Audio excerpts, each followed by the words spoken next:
Hey, Fader, how are you? Keith, how you doing, buddy? Hey I'm man, doing good, my friend. Hey, Seven, how are you?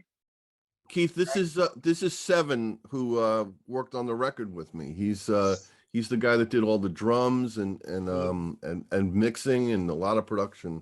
He's my partner in crime. So just Awesome. I Hey, Seven, didn't nice to meet you. it's nice to meet you too. Thank you for having us. My I hope pleasure, you don't Seven. mind. I have to eat this Oh, crack. oh, Okay, oh, yeah, man, I really appreciate you having us you doing this interview with us, and it's a pleasure, Fader. it means a lot, you know. I know what you do, and you support the arts and you support hard Yes, rock and metal, and it's awesome, man. Thank you. Very thank you, important. Fader. Thank you. Thank you. So, Fader and Seven, yesterday you released your first debut single, Kingdom Come. So, would you like to tell me a bit about the songwriting and making of this new single? Yeah, the last album that I put out was in 2002. It was an instrumental. And I think you know that I'm a recording engineer and mix engineer, and I've worked over the years with so many artists from Joan Jett to whatever. And I've been doing everybody else's music. And when the pandemic came, I decided that, you know, I had a lot of emotions and I had a lot of weird things going on personally. And I decided I'm going to write some music and put out a record just for the purpose of art. You know, I realize I'm not a young spring chicken anymore, but metal has no age, you know what I mean? Yeah, absolutely. And I figured, you know what, it's time for me to say what I had to say. So I'm a song maker. So I wrote these songs.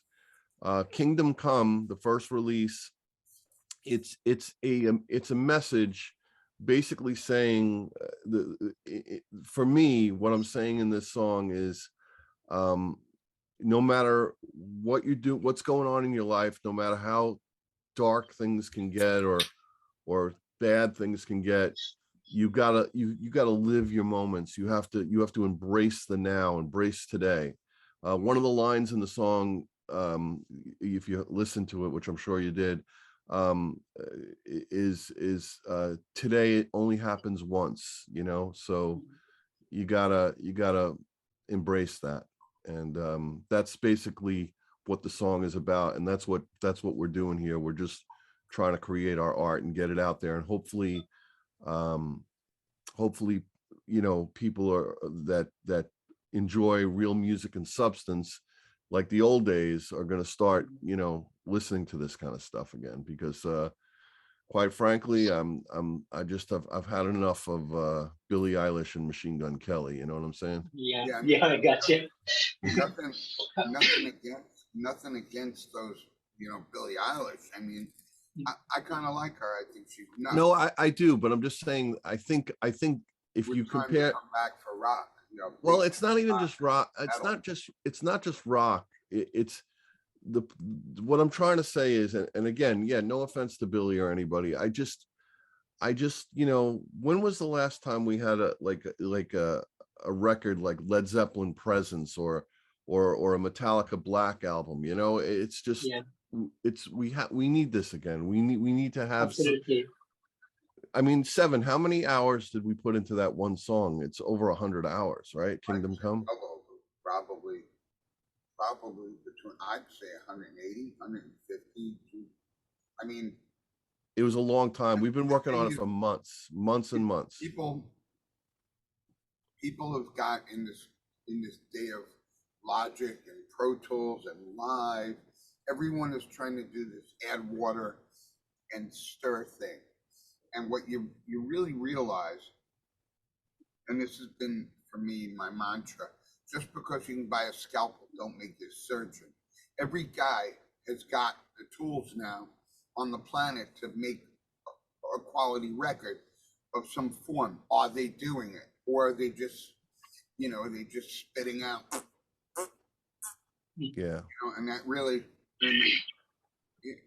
we wanted to make a record that that would sit on our listeners' coffee table for 5 years or 10 years. We wanted to make something of depth and something of substance, not just something that just came and go.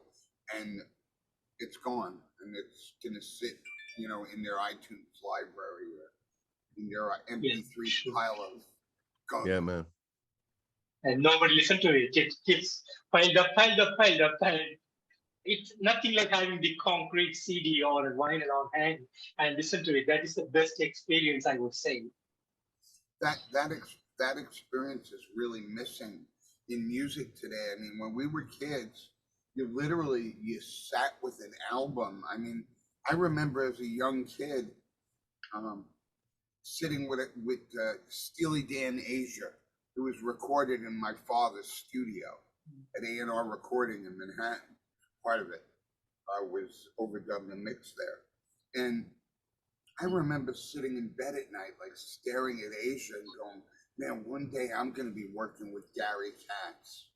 And you know, 100 years later, there I was, you know, working with Gary Katz, you know. So, but you look at a record like Asia, you look at the Black Album, you look at Megadeth, and you know, Peace Sells, you know, you look at these records and like you get chills, like you get that, and and that hair raising off the back of your neck, you know, that electricity, you know, I really think we're finding those moments, and it's important. That's what we're trying to do, and I got to tell you that, you know, being that Seven and I are both recording and mixing engineers, and the history that we've had in the business, like, I mean, Seven comes from A&R record play. I mean, he worked at all these studios, and worked with, and if I tell you some of the names, I don't want to drop names that he's worked with, but it's crazy who he's been in the room with, and we've been friends.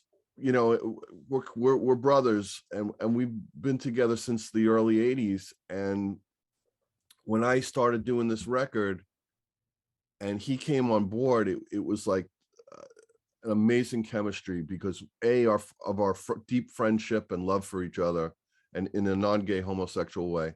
But on a serious note, You're not gay? Not today, but seriously, that we're having so much joy just making this record, just recording this stuff and doing it. We're having so much fun that, like, this song Kingdom Come, Live in the Moment, the moments that we've lived in over these 100 and whatever hours that we've spent on this song is so gratifying for me, in this kind of a dark world that we're in right now, with people being sick and politics, I mean, and fighting and racism and all the stuff that goes on, and it's stupidity. Our message is of peace, love, and to look around, you know, look around and enjoy this, because, you know, like a light switch, we don't know what's going to go on tomorrow, you know. Yeah. Sure. So Plus, we think you're gonna love the next album, which is called Be Supple. yeah.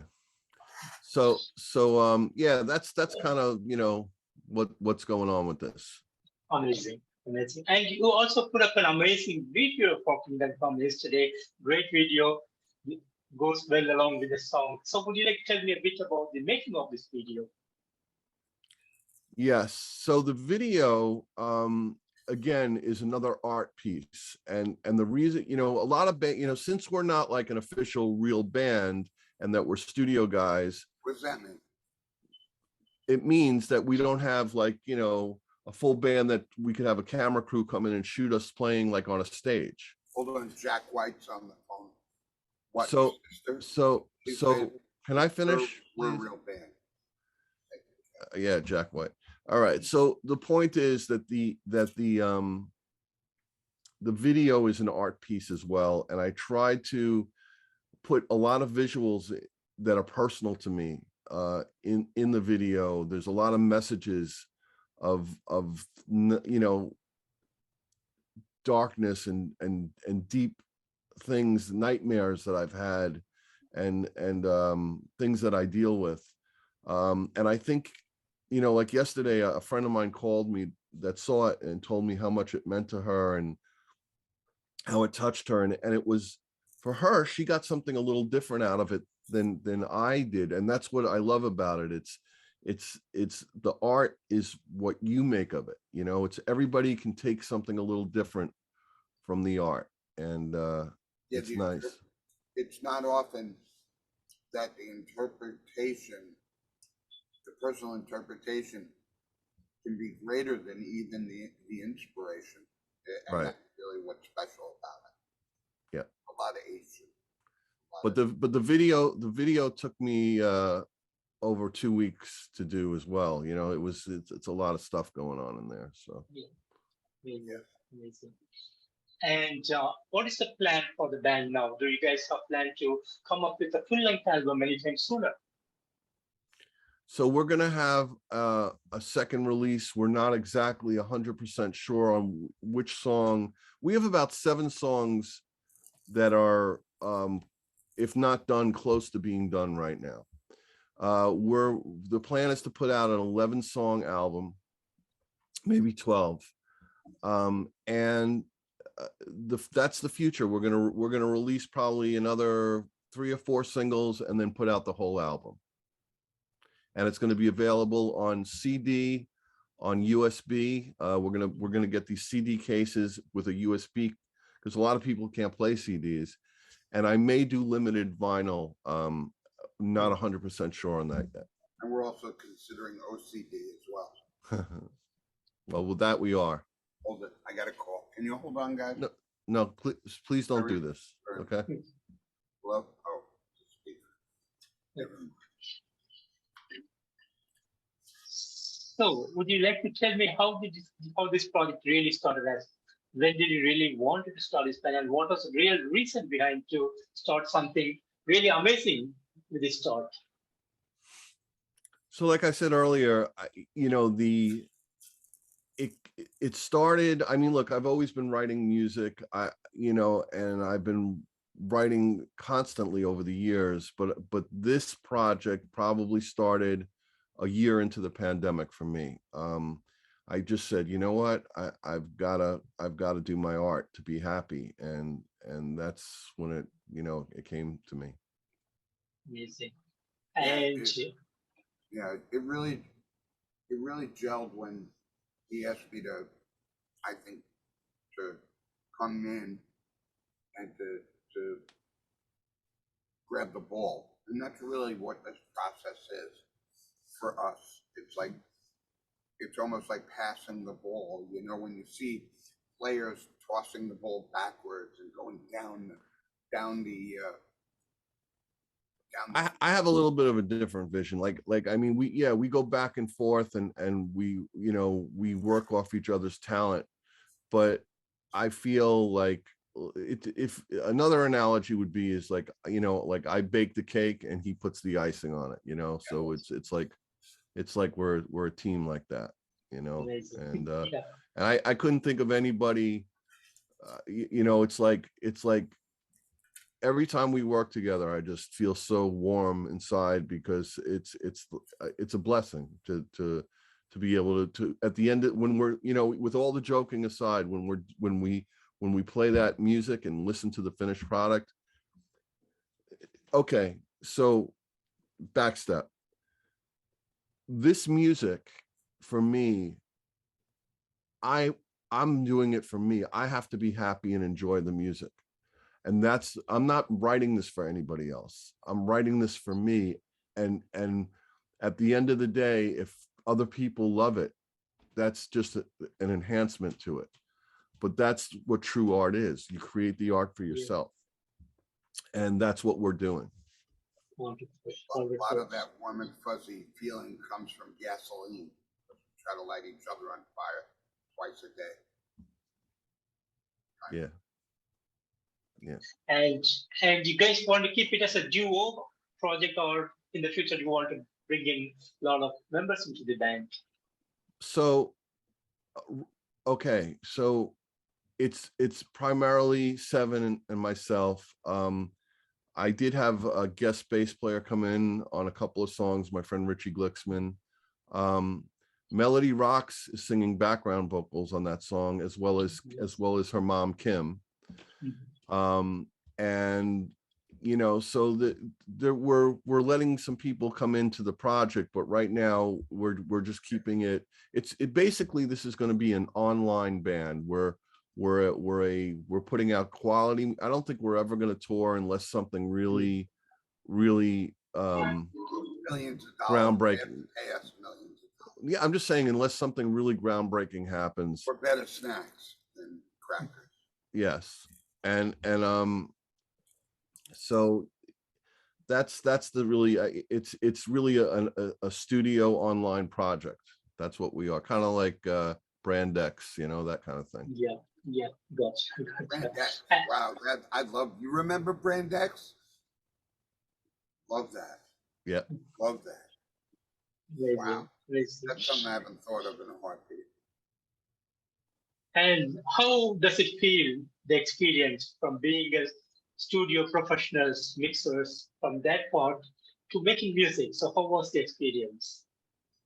Well, I think, you know, we've both been really blessed. Like Fader's worked with like Joan Jett and Run DMC and all different kinds of groups. And me, I did the original Diamond album in the 80s, and Public Enemy, I did Fear of the Black Planet, Ice Cube, America's Most Wanted. So you get to this point where you're swinging the bat for other people. And then once we, able to go up to the plate and take a good, healthy swing at the bat, it's fun, and it's good because there are a lot of producers and engineers and mixers out there who play. Matter of fact, almost every person back in the day in the music industry who was a technical performed or played. Like even Phil Ramone, who did Billy Joel the Stranger, and he was a violinist, like a real deal violinist. And you look at a lot of the technical people in the music industry. These guys played, so for us to be able to come out and play and to show this side of us, I think it's really it's inspiring.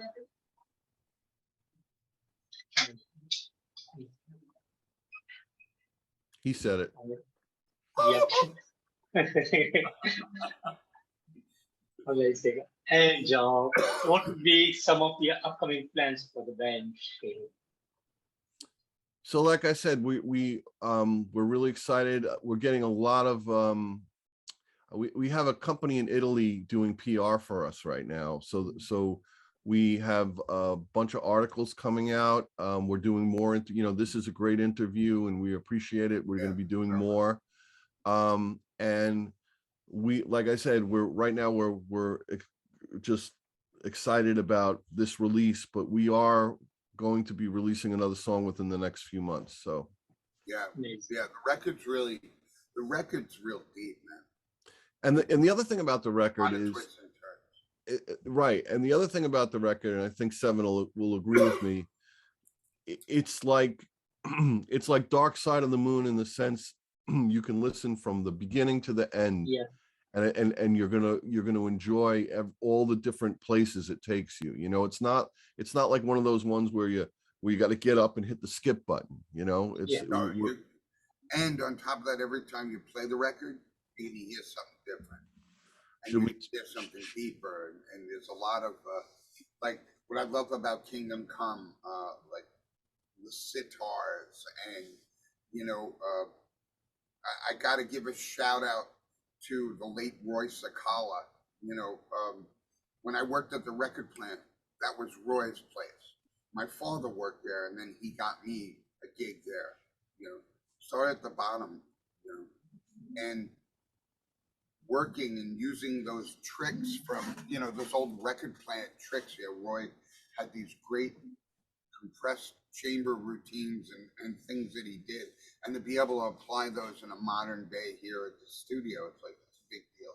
There's a lot of technical stuff going on this record. It's you know, we're pushing the limits of technology. Like, again, we are, you know, maybe it's a little bit of 80s metal hard rock, but we are using a lot of the modern technology to take it to the next level, you know. And you know, and I also want to mention, you know, if you listen to this track and you listen to the drums on this track, he played, the drumming is off the hook. I mean, it's like when I send it to him, originally I have like a basic, you know, little it's not bad, but it's the Duracell monkey. Yeah, you know, it's just like a little, but you know, then that's the magic of our chemistry. He's selling himself short. He's got the ideas, the cuts, the detail that he passes to me. It's you know, it really, it's challenged me, and it's really it's lit me up music. This record's lit me up musically like crazy. And so Ada Pi, you know, the band's name is Ada Pi, and we are definitely an online band, and if we can get you know, fans and people to follow us, that's great. We're also going to try and get our music in sync licensing, like Netflix shows and Hulu, as well as we're approaching some video game companies and things like that. So, you know, we're going to the outlets that are, you know, will work for us right now. And again, like I said, if by a miracle somebody says, hey, you guys, you know, you need to take this on the road, then we'll talk about it at that point. We need everyone to really pretty much eat the pie. Yeah. But this is, you know, music is my religion for real. And you know, it's you know, no matter, you know, like we all come from different places, but we all connect through music, and that's what I'm trying to do with this. Amazing. And coming to the songwriting, so is it any particular topic or things that you put behind, or you want to choose anything that comes into your mind? So how is the songwriting is all about in this album? So this songwriting is all very personal and deep. You know, I don't want to get into, you know, I like people to interpret what they want out of it. Like, that's why I gave you a synopsis on Kingdom Come, what it is. But like, there are songs on here that, even though I might have written it about somebody or about an experience, they'll be able to relate to it, to their own experiences. But we're not just writing about, you know, silly stuff. This is a very lyrically deep record. Amazing. And talking about the single Kingdom Come, as I told you earlier, I really enjoyed this song. It brings a lot of great old memories back from the 80s era. Beautiful hard rock elements put together, and it came out really beautiful. I enjoyed it. So how has the reach been for this single? I know it came out only yesterday, but how is the reception so far? Well, we've already got on YouTube alone, there's close to 5,000 views in one day, which is pretty good for a couple of people that don't know, that people don't really know us yet. I mean, we're starting to make some noise, obviously, but you know, so we're proud of that. I feel confident in our PR company that we have in Italy. I am, even though this is worldwide and it's on the internet, I am pushing, I think, Europe a little bit harder, because I know Europe has a bit, like, you know, like Switzerland, Sweden, it's more, you know, Germany, it's more of a hard rock metal type people. So we're, you know, trying to hit there, but you know, we're also hitting like the Midwest here in America as well.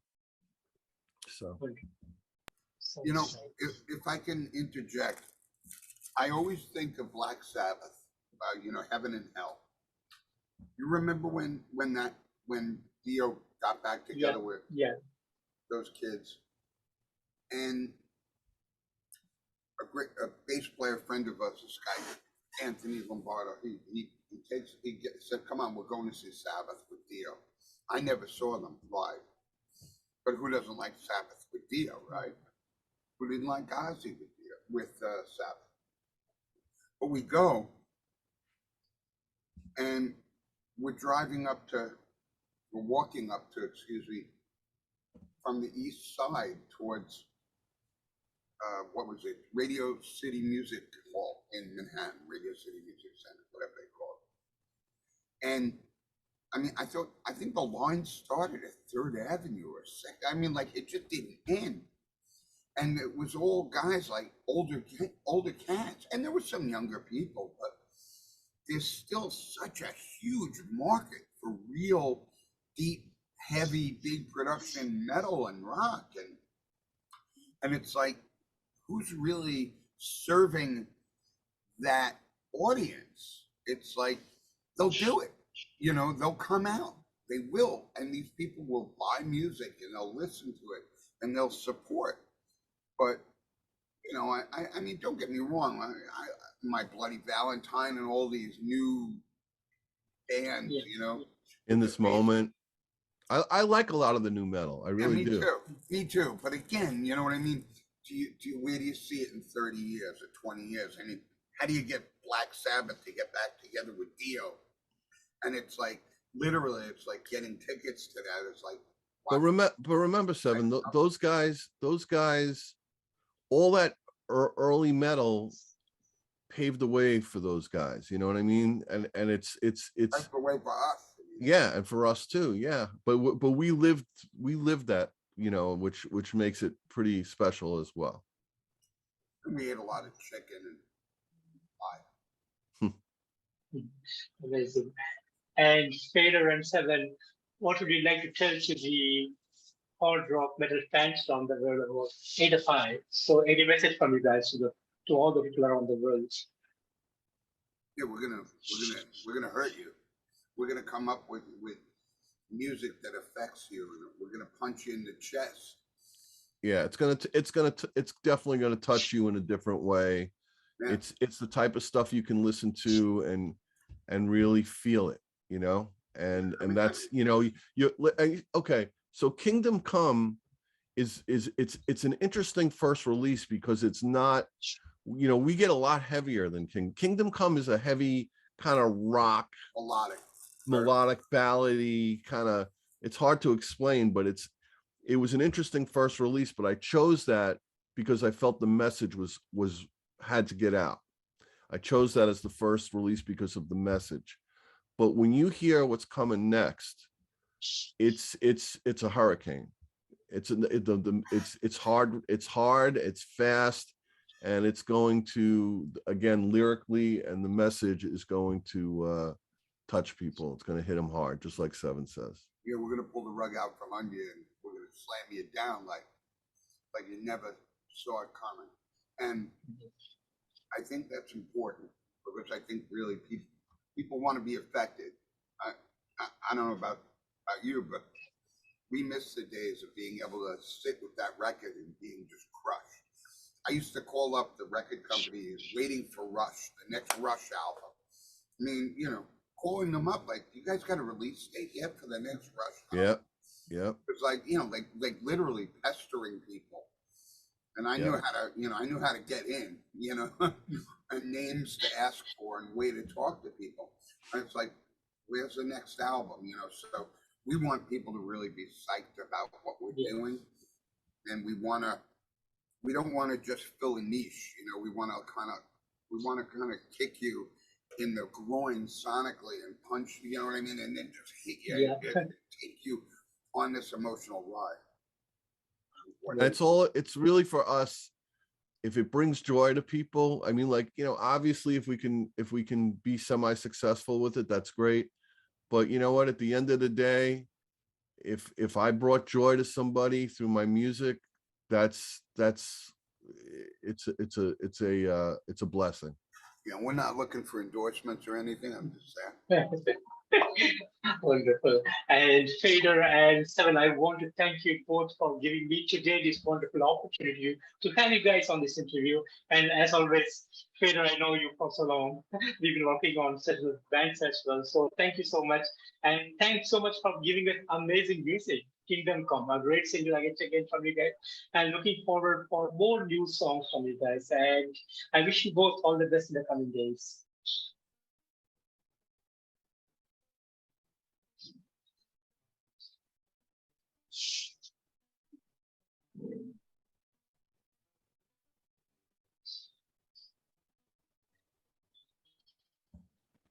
Yeah, you know, it's important. We appreciate you too. All right. So listen, I'll get back in touch with, let me know when this interview comes out, and I will definitely, as soon as I have more music coming out, I'll send it your way. Amazing, Fader. Thank you. Thank you, Seven. Gotta get a new, gotta get a new keyboard. All right. Yeah. We'll see you soon, my friend. Take care, my friend. Bye-bye. Bye, Seven. Bye-bye. Take care. Bye. Have a good one, bro. Thank you You again. too, bro. Take care. Thank you. Bye.